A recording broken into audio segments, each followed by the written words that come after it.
Welcome back, kids. So this is the fourth part of my Global Regions Review series. Good luck. Mesoamerica. South America was isolated from both Europe and Asia because of the oceans which surrounded it, Atlantic and Pacific. Amazon rainforest and Andes Mountains was some of the geographic features of Mesoamerica, which produced many distinct cultures within that region. And European and Asian technological advances did not reach South and Central America. So what happened there is that native people of Mesoamerica not only lacked the advances of European technology, but they were also not immune against European diseases, which we are going to discuss a little bit later. Indeed, in addition to superior weapons, germs would also help Europeans conquer and control the New World, that land. And when you think about how Europeans, in particularly the Spanish, were able to conquer the New World, you have to think about three elements: guns, germs, and steel. You know, obviously they had guns, which presented a tremendous advantage over the native people of Mesoamerica. Steel, which we're also going to discuss a little bit later. And germs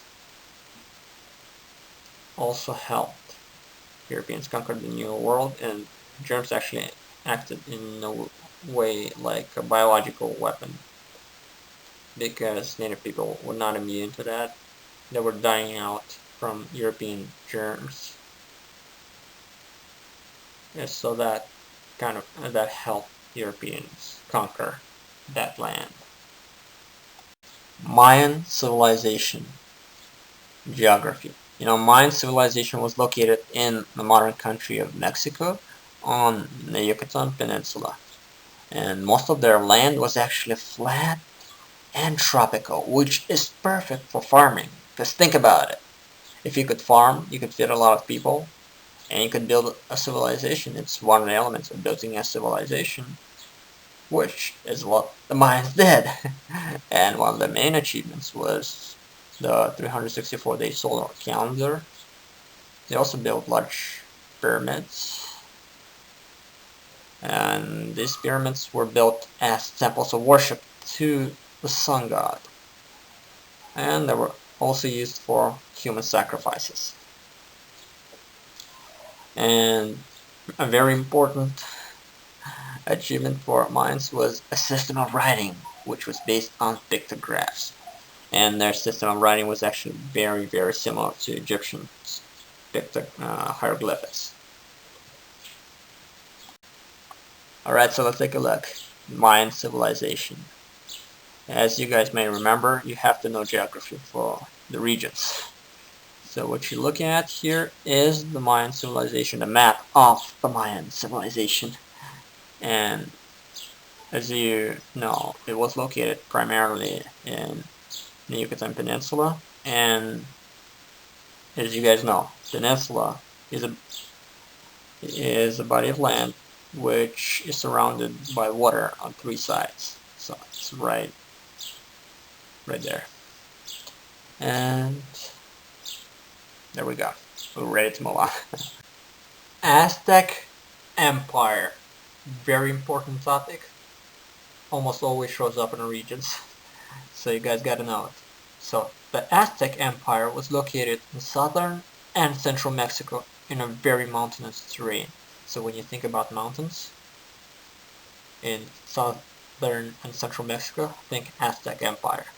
So, as all empires, they conquered a lot of people. So conquered people were given permission to govern themselves.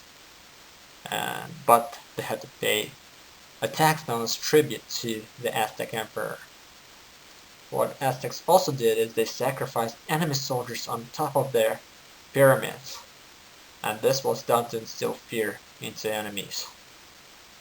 So you might imagine anyone who was an enemy of the Aztecs was they were afraid of having to face the Aztecs, and they were known to be fierce warriors. Very, very fierce warriors. In fact, if I had to compare them to warriors from another ancient civilization, I would compare them to Spartans. And another fun fact, Aztec capital of Teotihuacan, I'm not sure if I'm pronouncing it correctly, but it was located in what is now the capital of Mexico, the Mexico City. The Aztec Empire. So what you're looking at here, kids, is the map of the Aztec Empire, southern and central Mexico.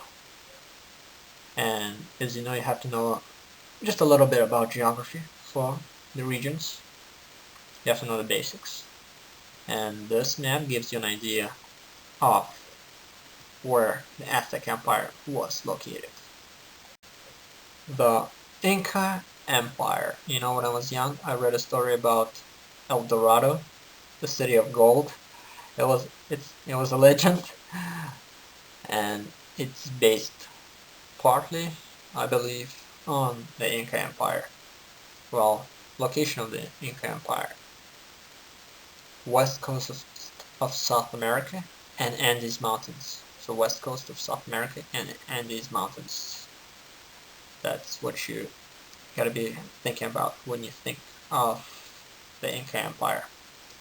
It was the largest of all Mesoamerican civilizations. An emperor believed to be a descendant of sun god. So let's talk about the social structure of the Inca Empire. The emperor was on top. He was followed by his priests, soldiers, artisans, farmers, and of course the slaves. The slaves were usually conquered soldiers and conquered people. So Incas carved terraces into mountainous terrain. Very important to remember this for the regions, because you might be asked about it. So terraces into mountainous terrain of the Andes to grow crops, and they also built an irrigation system to help them water their crops. So, and another important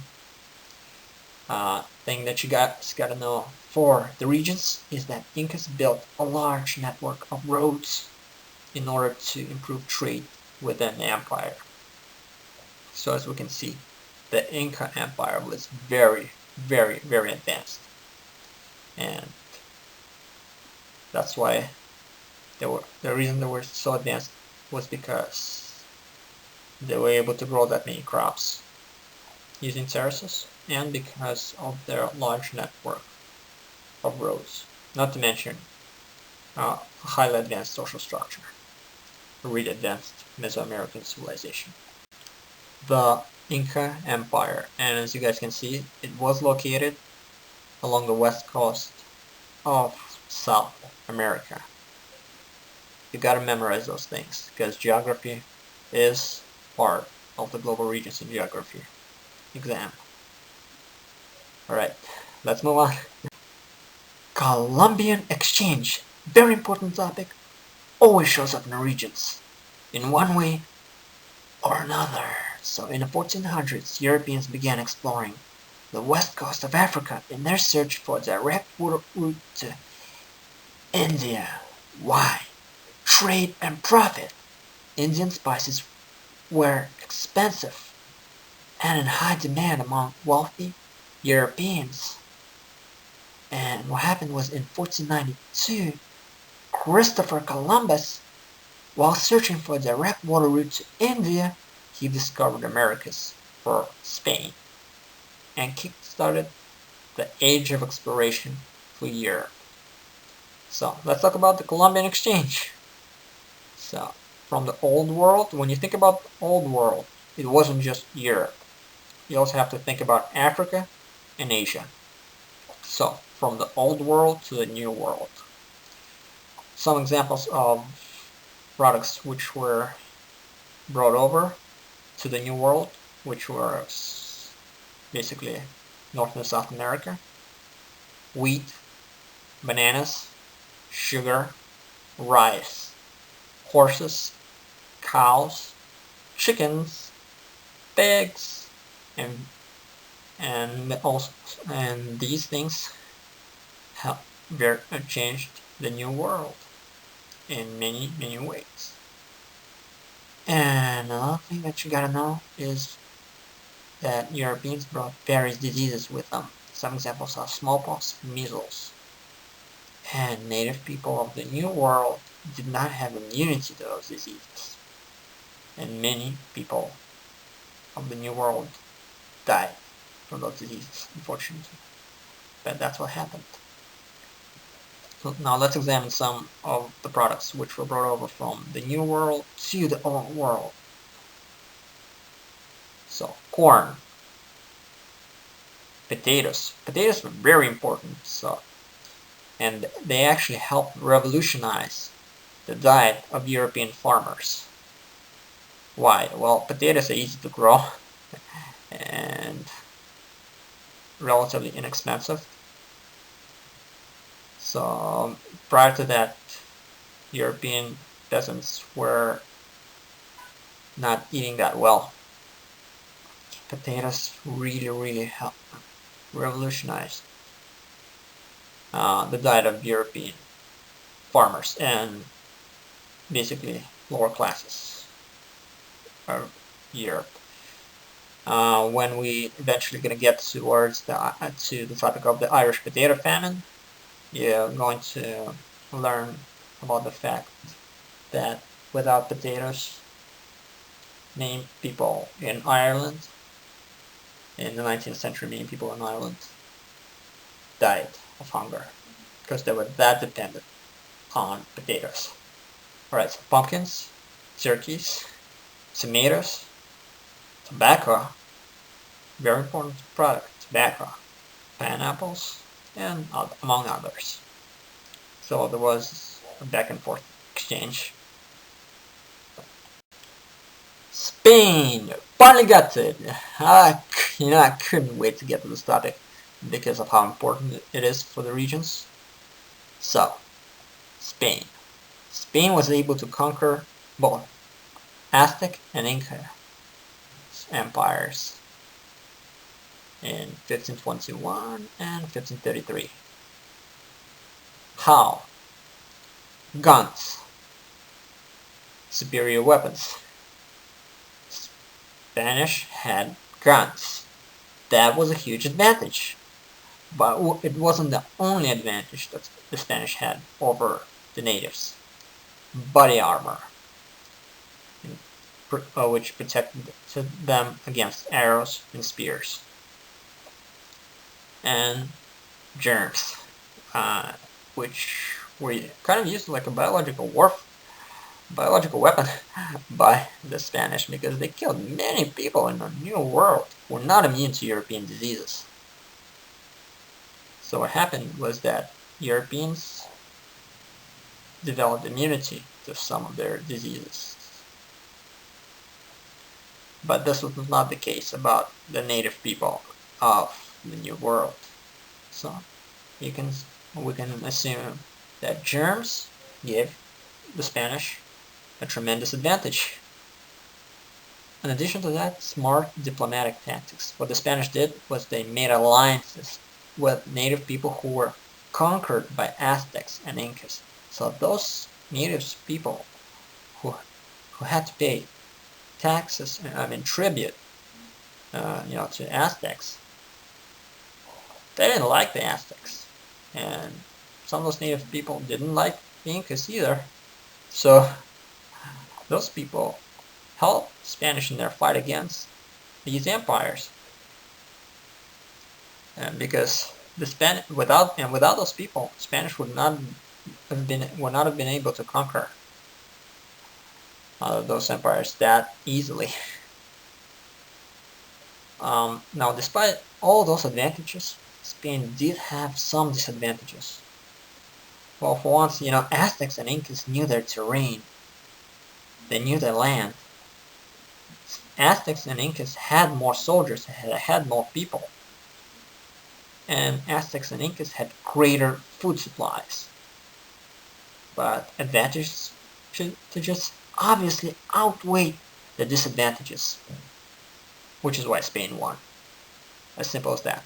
So when you think about 3 reasons why Spain was able to conquer the New World: guns, germs, and steel. Guns, germs, and steel armor, body armor. 3 reasons why the Spain won. And of course, diplomatic tactics. That's number 4.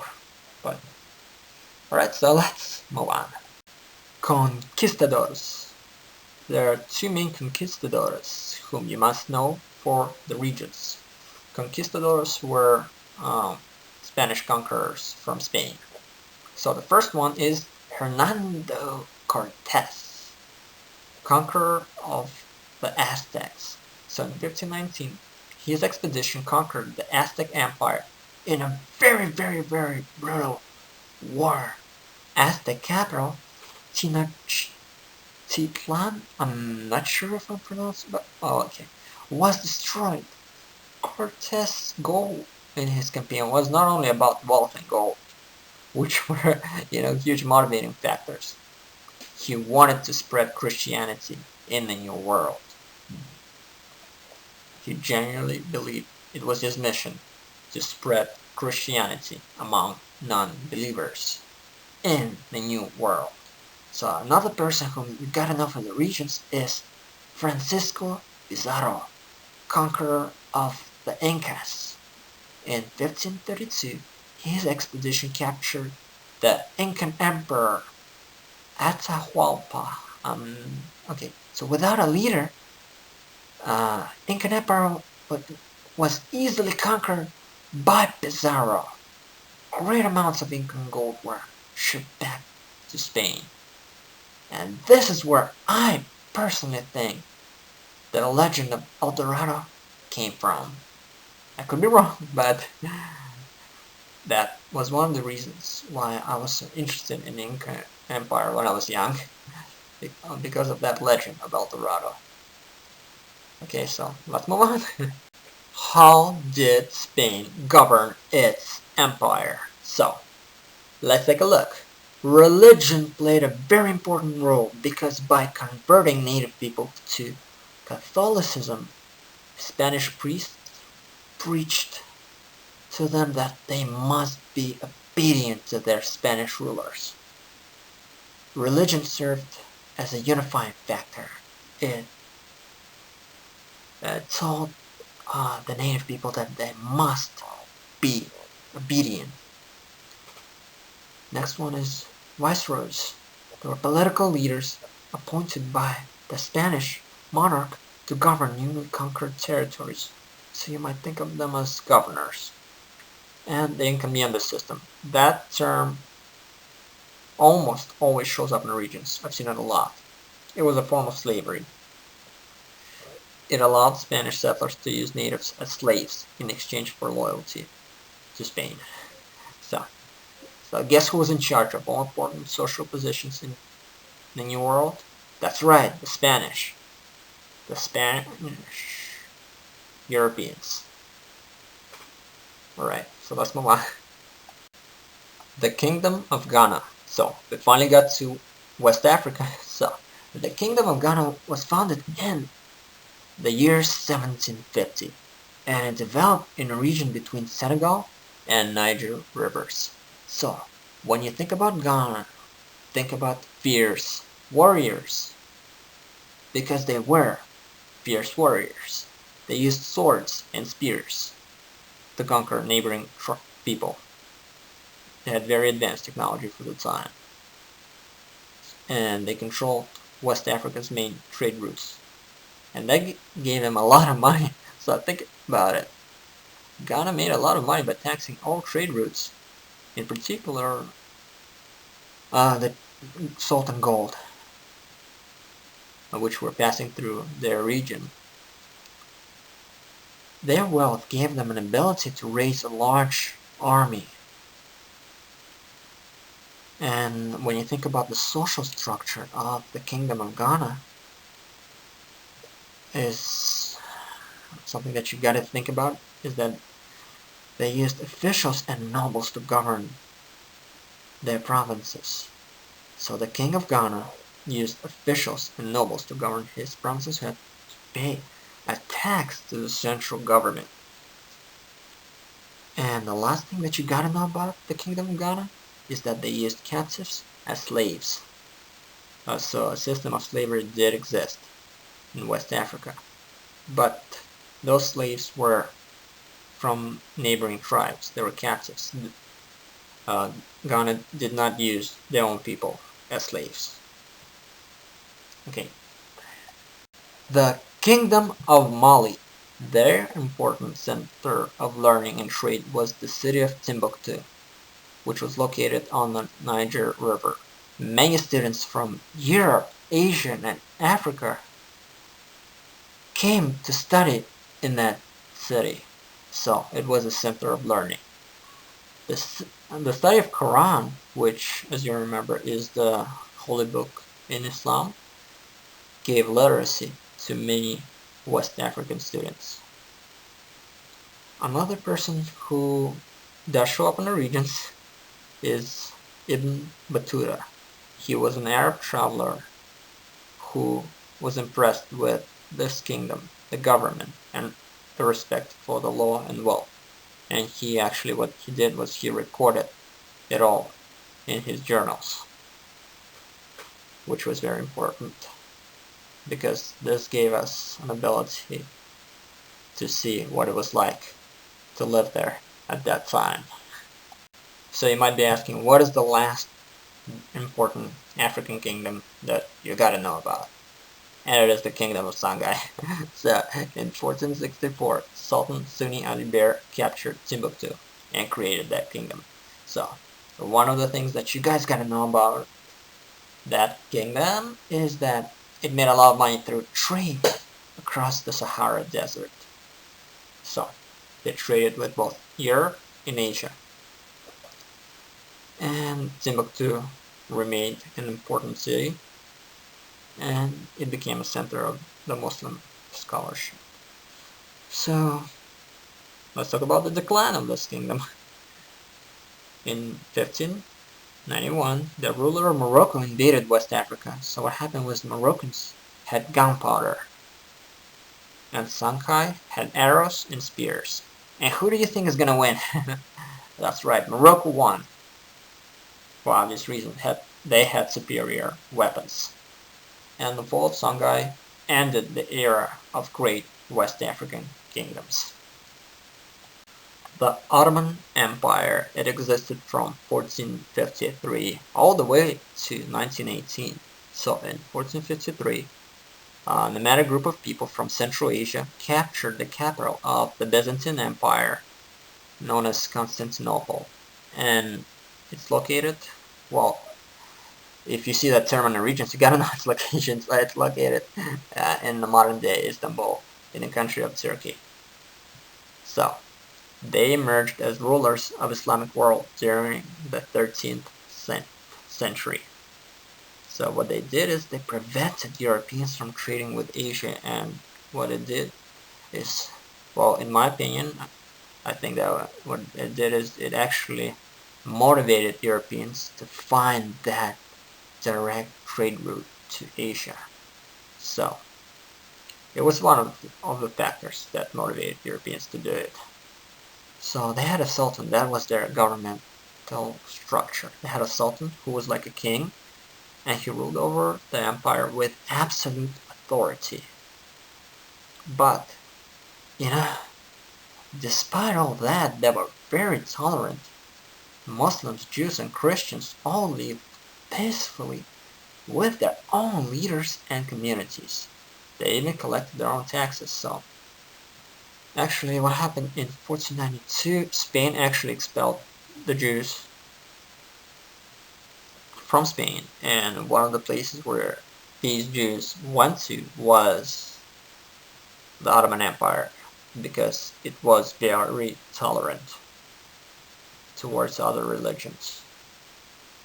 The Ottoman Empire had a strong military, well, and they controlled all of the vital crossroads of trade, which made it very rich, made it very stable, wealthy, and powerful.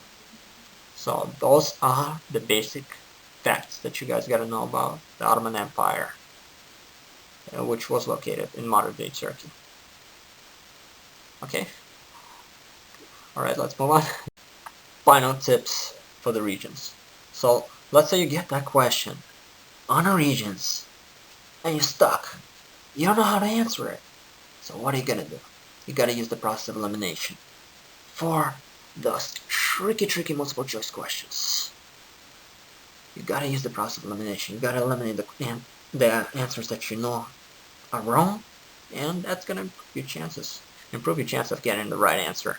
So, if that makes you feel any better, your teachers will not get every question correctly. They never do. That's why they have an answer key. And make sure your essays are organized and you follow all of their directions. I can't stress that enough. So, even if you're really good with history, you gotta make sure you follow all of their directions. And when I talk about organization, you have to make sure your essay has an introduction, 5 to 7 sentences, body paragraphs, and conclusion. Good luck, and relax, you got it. It's an easy test, and that's history. You got it. If you study it, you got it. Alright? Good luck, guys.